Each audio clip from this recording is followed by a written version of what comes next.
주님께서 여러분과 함께 또한 사제의 영과 함께 루카가 전한 거룩한 복음입니다. 주님 영광 받으소서. 바로 그때 어떤 사람들이 와서 빌라도가 갈릴레아 사람들을 죽여 그들이 바치려던 제물을 피로 물들게 한 일을 예수님께 알렸다. 그러자 예수님께서 그들에게 이르셨다. 너희는 그 갈릴레아 사람들이 그러한 변을 당하였다고 해서 다른 모든 갈릴레아 사람보다 더 큰 죄인이라고 생각하느냐? 아니다. 내가 너희에게 말한다. 너희도 회개하지 않으면 모두 그처럼 멸망할 것이다. 또 실로암에 있던 탑이 무너지면서 깔려 죽은 그 18사람, 너희는 그들이 예루살렘에 사는 다른 모든 사람보다 더 큰 잘못을 하였다고 생각하느냐? 아니다. 내가 너희에게 말한다. 너희도 회개하지 않으면 모두 그렇게 멸망할 것이다. 예수님께서 이러한 비유를 말씀하셨다. 어떤 사람이 자기 포도밭에 무화과 나무 한 그루를 심어 놓았다. 그리고 나중에 가서 그 나무에 열매가 달렸나 하고 찾아보았지만 하나도 찾지 못하였다. 그래서 포도 재배인에게 일렀다. 보게, 내가 3년째 와서 이 무화과 나무에 열매가 달렸나 하고 찾아보지만 하나도 찾지 못하네. 그러니 이것을 잘라버리게, 땅만 버릴 이유가 없지 않은가? 그러자 포도 재배인이 그에게 대답하였다. 주인님, 이 나무를 올해만 그냥 두시지요. 그동안에 제가 그 둘레를 파서 거름을 주겠습니다. 그러면 내년에는 열매를 맺겠지요. 그러지 않으면 잘라버리십시오. 주님의 말씀입니다. 그리스도님 참여합니다. 복음서 방독드리겠습니다.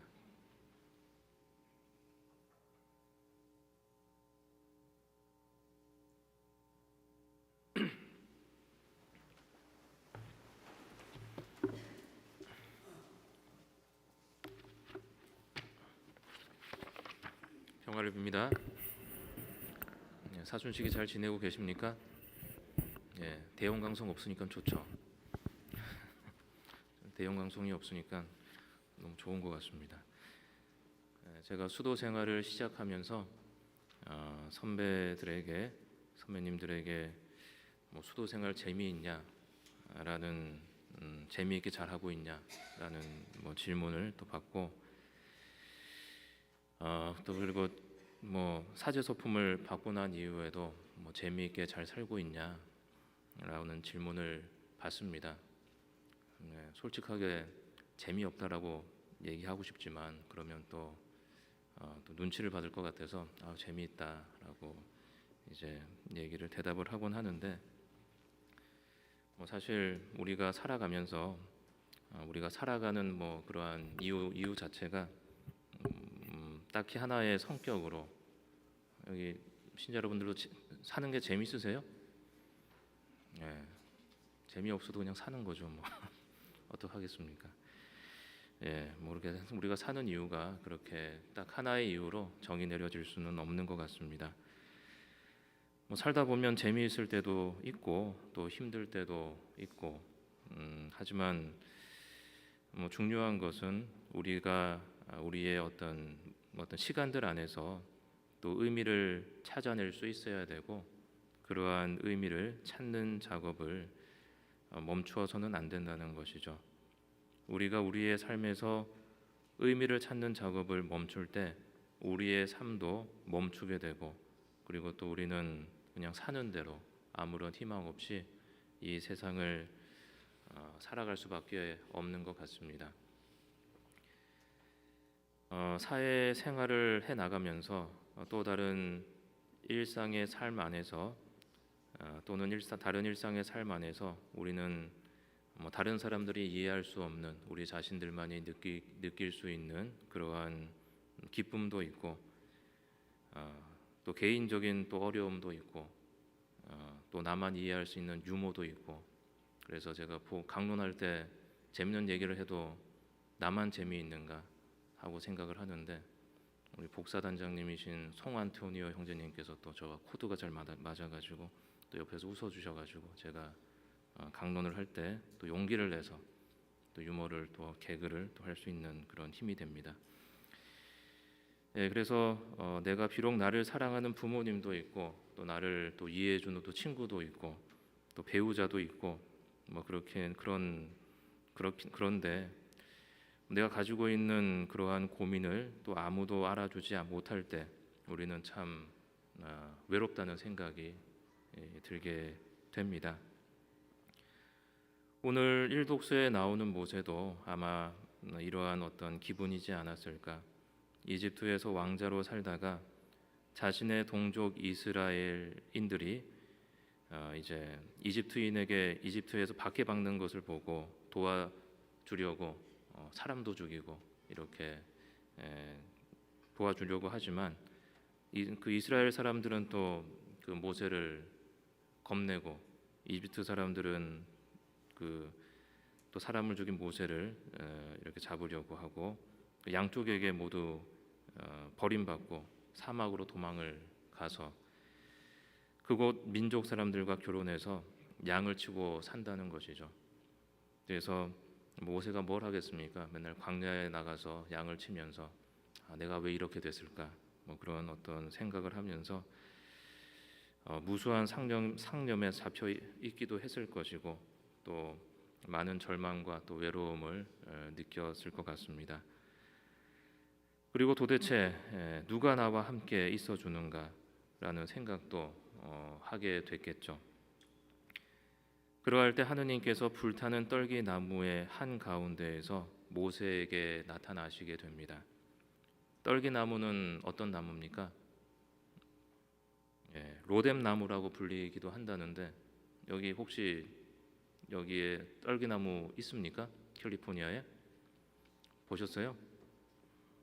네. 이 떨기 나무는 유대 광야의 흔한 나무라고 합니다. 아주 흔한 나무이기 때문에 장가지가 많아서 시원한 그늘도 만들어주고 또 불에 오래 타기 때문에 연료로도 많이 쓰이는 그러한 나무라고 하는데 하느님은 그러한 주변에 발견할 수 있는 흔한 나무의 모습으로 모세에게 나타나신다는 것이죠. 하지만 흔한 장소이고 우리가 걸어가는 흔한 장소이고 흔한 나무지만 곧 그 주변은 하느님이 계심으로 인해서 거룩하고 신성한 곳이 된다는 것입니다. 그리고 하느님은 자신을 아브라함과 이삭과 야곱의 하느님이라고 소개하시면서 자신을 나는 있는 나다라고 말씀을 하신다는 것이죠.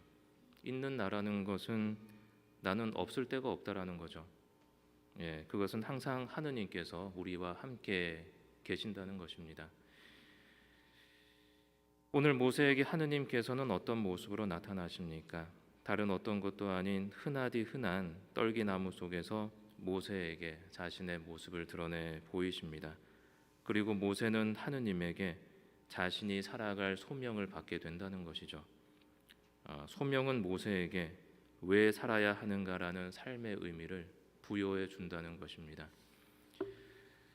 그래서 모세는 자신이 탈출했던 이집트로 다시 돌아갔다는 것이죠. 자신이 탈출했던 그곳, 두렵고 아픈 기억이 있던 그곳으로 모세는 이제 아무런 의미 없이 돌아가는 것이 아니라 자신이 해야 하는 소명을 가지고 그 이집트로 돌아간다는 것입니다. 그곳은 이제 더 이상 모세에게 피해야 하는 곳이 아니라 모세에게 삶의 의미를 부여하는 곳이 됩니다. 그 위험한 장소 이집트가 하느님과 함께하기 때문에 죽을 곳이었던 이집트가 모세에게는 더 이상 두렵지가 않았던 것이죠. 그리고 하느님과 함께함으로써 그의 삶 전체가 새로운 의미를 가지게 됩니다. 그래서 그는 이집트로 넘어갈 수 있었던 것이죠. 우리도 일상의 삶 안에서 생활하다가 우리 삶의 의미를 발견할 때가 있습니다. 봄에 피어나는 꽃 안에서도 우리는 하느님의 존재하심을 느끼게 되고 또 평범하게 주고받는 일상의 인사 안에서도 우리가 느끼지 못했던 또 하느님을 느낄 때가 있습니다. 흔하디 흔한 봄꽃이지만 그 안에서 하느님을 발견할 때 일상의 그 장소, 사건, 사물이 거룩한 것으로 변하게 됩니다. 그것은 인간이 나락에 떨어졌을 때도 마찬가지입니다. 인간이 절망하고 큰 고통이 찾아왔다고 할지라도 하느님께서는 사라지는 것이 아닙니다. 나치의 강제 수용소에서 살아남은 심리학자 빅터 프랭클이라는 분은 자신이 살아남을 수 있었던 이유에 대해서 자신의 삶에 의미를 부여할 수 있었기 때문이라고 이야기를 합니다.